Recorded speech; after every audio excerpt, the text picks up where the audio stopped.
Wat was Spain aan de... Wat was Spain aan de... Wat was Spain aan de...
Yesterday we were at the Maccabi game here in Amsterdam.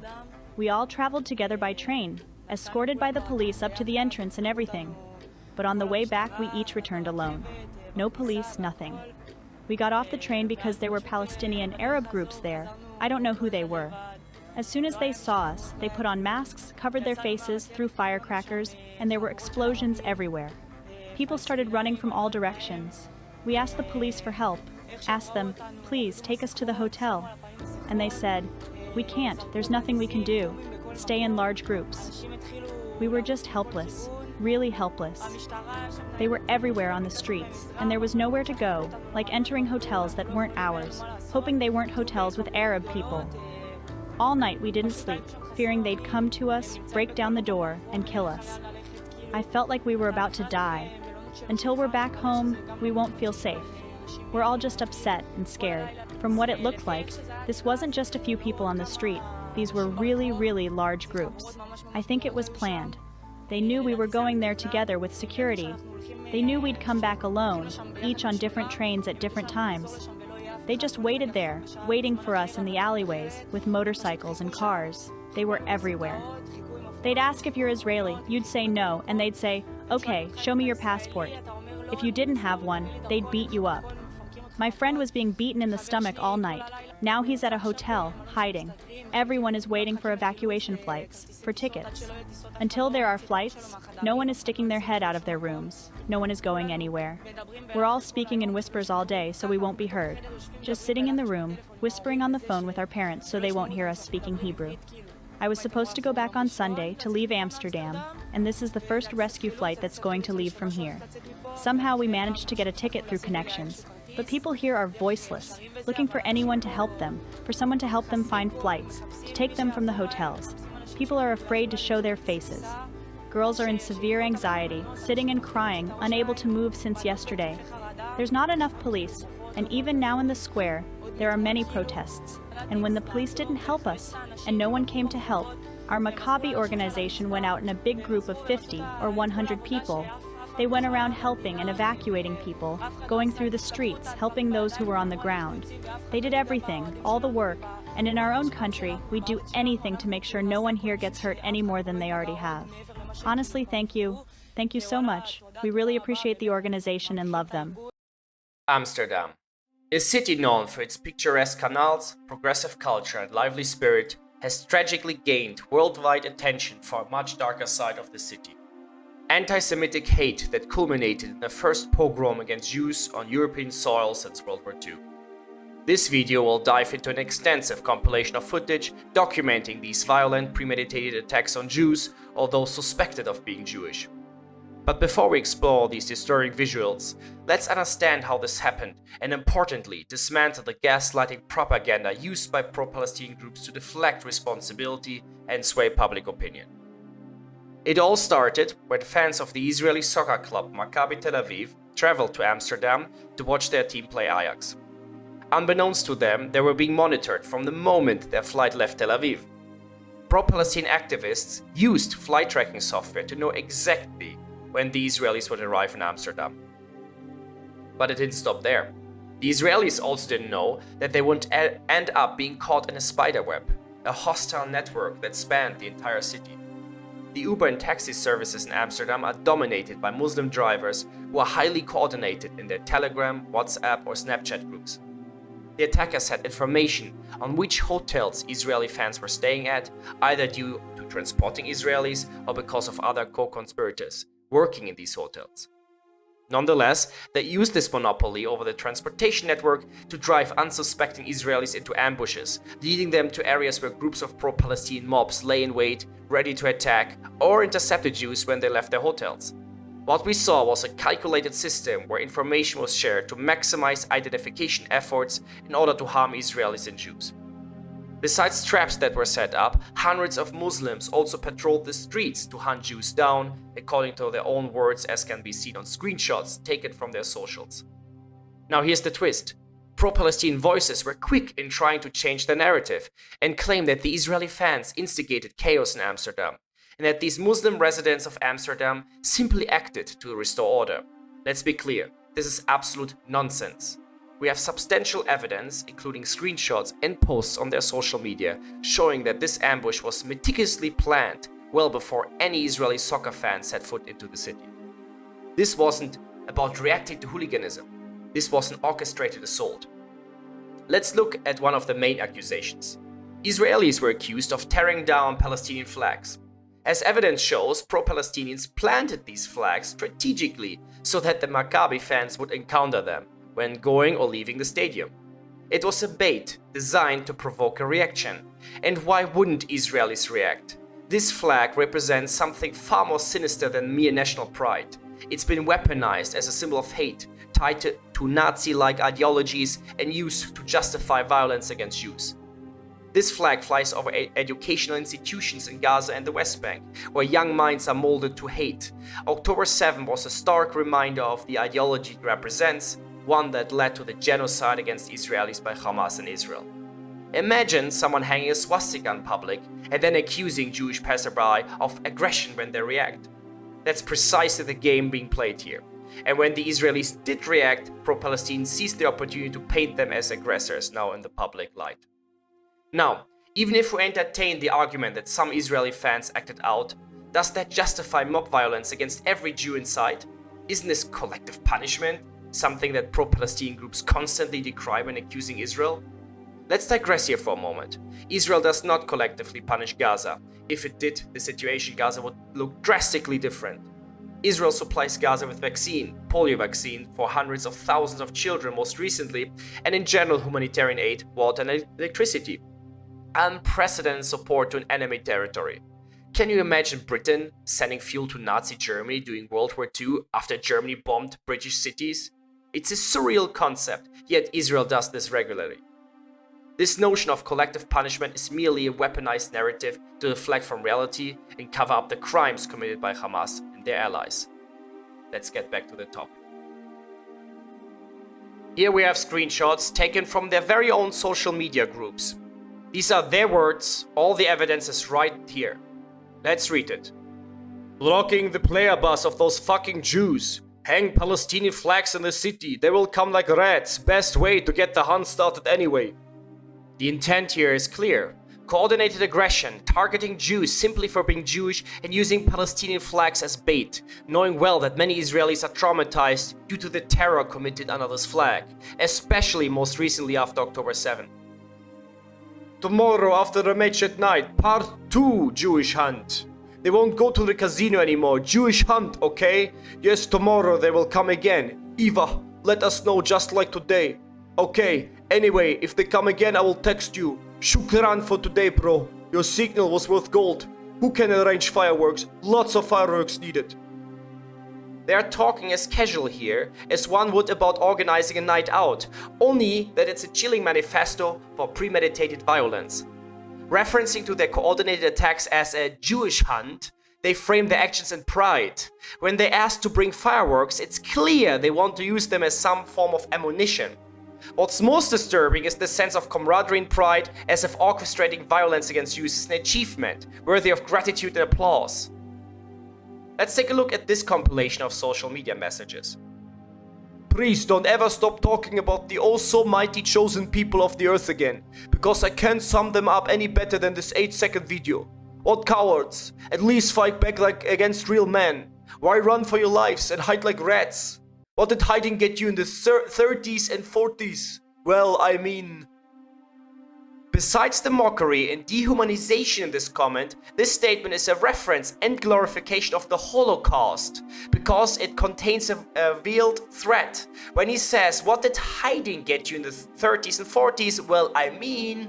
It suggests that history can repeat itself, and since it was them taking action against Jews now, it suggests that Jews aren't safe today like they weren't safe back in the 30s and 40s. Absolutely despicable. Another one. From now on, my favorite line is, where are you from? Take it easy. Was also beautiful and shows that they can't go too far in the abuse. These Zionists can learn from that. I end the evening with the song, I Believe I Can Fly, in solidarity of the last movie. Right, because nothing shows their humanity better like patrolling the streets to hunt for Jews, enact anti-Semitic abuse, and occasionally take it easy when you realize someone isn't Jewish. But sure, sing I Believe I Can Fly afterward, it really adds a touch of moral high ground to a violent rampage. Very inspiring. Perhaps next time you should release the album Anti-Semitic Hits Volume 1. Absolutely disgusting.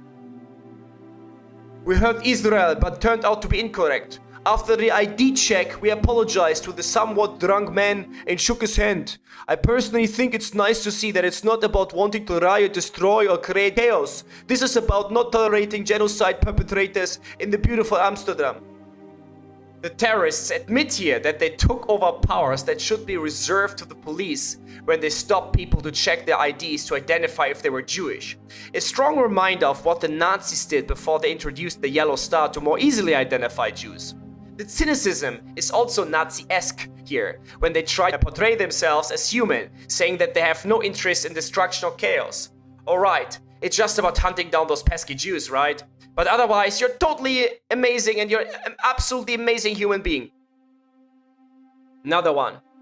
Hooligans, aka genocide perpetrators chased. One brave Zionist fought back, but shortly after went to Dreamland. Journey to Dreamland made possible by fast Moroccan fists. So here it's actually very interesting to mention, when he says that one brave Zionist fought back. In the Middle Eastern culture, in particular in the Arab Islamic culture, strength is something that is highly respected. This is a lesson Europeans should take from this. Being nice is interpreted as weakness when in an adversarial position. While he mentions that the Israeli was fighting back, of course he portrays himself as triumphant, or themselves. Let's take a look at the footage now. I will be commenting occasionally, but what you're about to see speaks for itself. Just watch it, let it sink in. The first clip doesn't have any sound, but you can see a group of Arabs moving through the streets, seemingly on a coordinated mission. Watch how they start running in unison. They knew exactly where to go.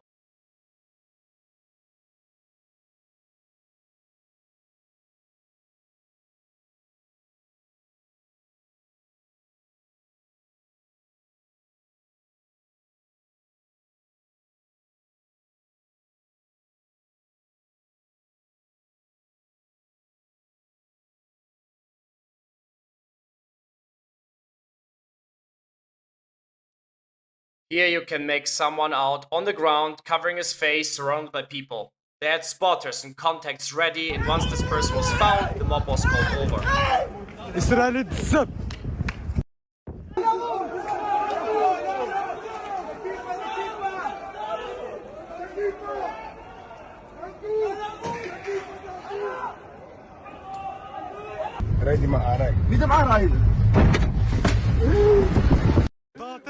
Soldaat!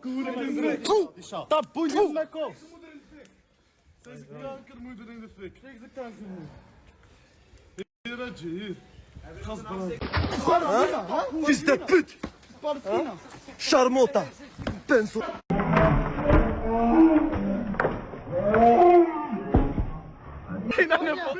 Wat was binnen zo binnen? Rennen, je moet rennen! رن قحبت يمك رن ها رن ها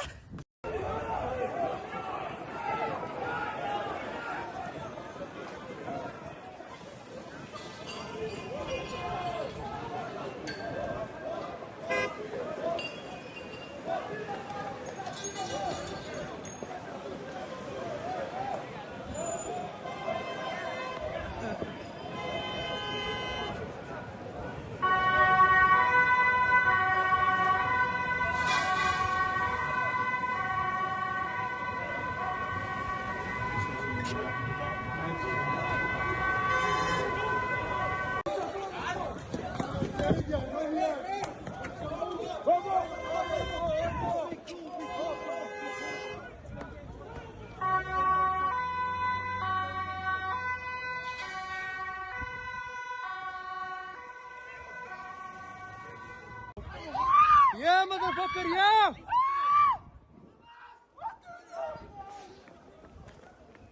Go to children bitch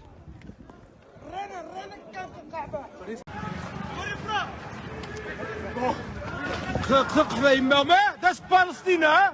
That's Gaza motherfuckers That's Gaza huh? That's Gaza ولاد القحاب That's Gaza That's Gaza Gaza ولد القحبة ياك Huh? Now you know how it feels, eh? Now you know how it feels, eh, motherfucker? Huh? This for the children! For the children, motherfucker! I'll give you my money, I'll give you, please, go. For the children! I'll give you my money. Free Palestine now! Free Palestine! Free Palestine, free Palestine. Free Palestine, take my money, take my money. You want to kill kids? Kids are things in there. Kids.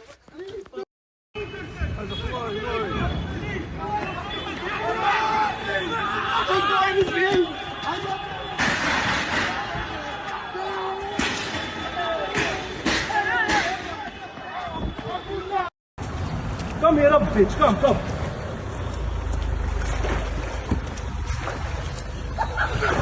Say free Palestine and we go. Good. I hate Jewish, huh? I hate Jewish. You hate Jewish. القحبة ديمك حماس ود القحبات. Yeah? Alright. I kill you motherfucker here, huh? We're not in Palestine, huh? Bro, I don't do you Jewish. Yeah, you're not Jewish. Yeah, you're Jewish. القحبة ديمك. Motherfucker. عندك خلي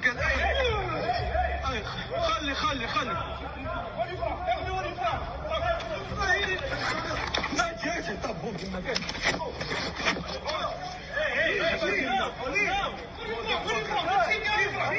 Where are you from? Go away from the quick. عندك امشي عندك يشوف المكان والله ما اعرف القحبة دي ماما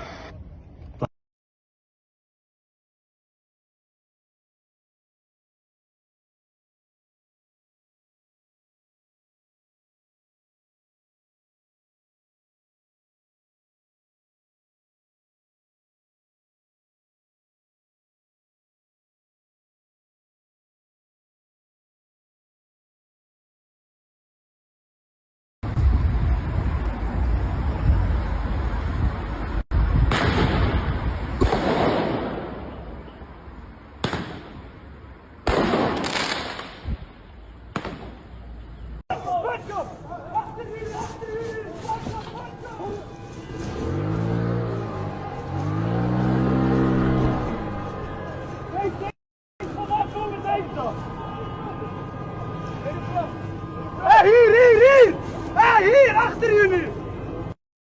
Fucking bitch. Fuck off. Where are you from? Wait, why? Where are you from? Why? Where are you from? Why? Where are you from?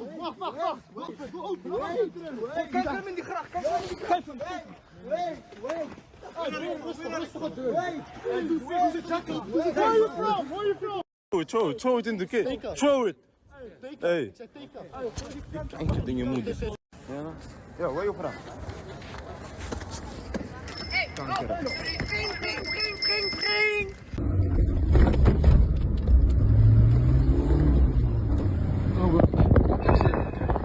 Come. Come, motherfucker, come. Come, أراود القحبة. Come. Come. Come, stop. Stop, أراود القحبة. Stop. Stop, الزامل. Stop. Come. Philistine, motherfucker. I come. I come to you, واد القحبة.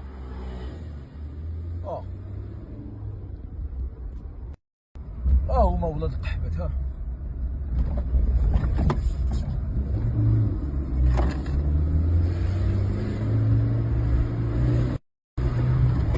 Stop, stop, stop, I fuck you out with القحبة. You fucking asshole.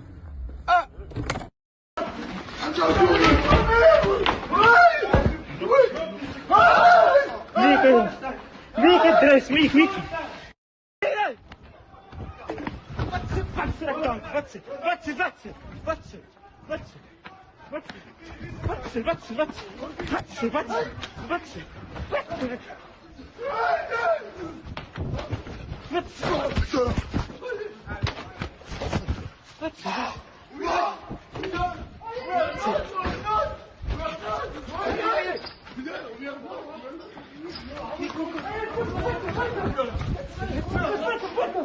Pakken die jongens, jakken!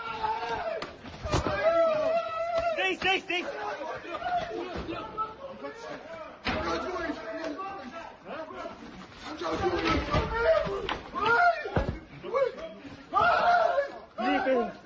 Mieke, Dres, Mieke.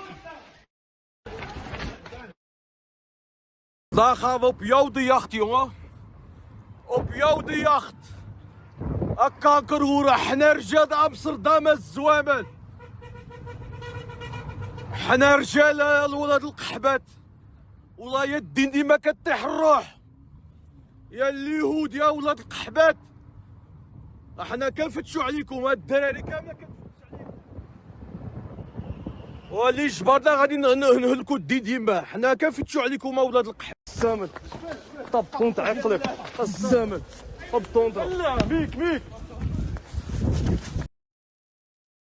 The last clip of the Jewish man unconscious on the street is a representative symbol of modern anti-Semitism in 2024, where Jews are once again defenseless, hunted and beaten on European soil. But this resurgence of hatred and violence is not just a problem for Jews, it's a warning sign for European society at large. Europeans must confront a fundamental question. What kind of future do they want for themselves? Jews can be seen as the canary in the coal mine. When Jews are targeted, it is only a matter of time before other groups are next. Will Europe uphold the values of liberal democracy or allow them to erode under the pressure of rising Islamism? Politicians like Geert Wilders have suggested treating those responsible for this pogrom as terrorists, with proposed measures that include denaturalization and revocation of citizenship. But will the Netherlands translate words into decisive action? What about the rest of Europe? Amsterdam has seen continued violence in the days after the pogrom, including trams being set on fire.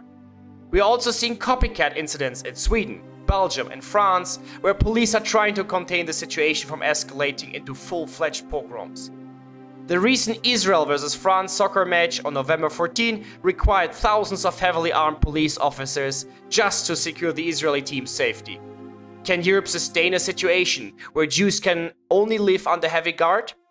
Is this being free or just a powder keg ready to go off? What when state-sponsored anti-Semitism returns on top of the societal anti-Semitism we are witnessing? These are all relevant questions, and they warrant a deep and dedicated analysis that must be reserved for another episode due to its sheer complexity. For now, thank you for watching. I'm Adrian Avil here at Mavericracy.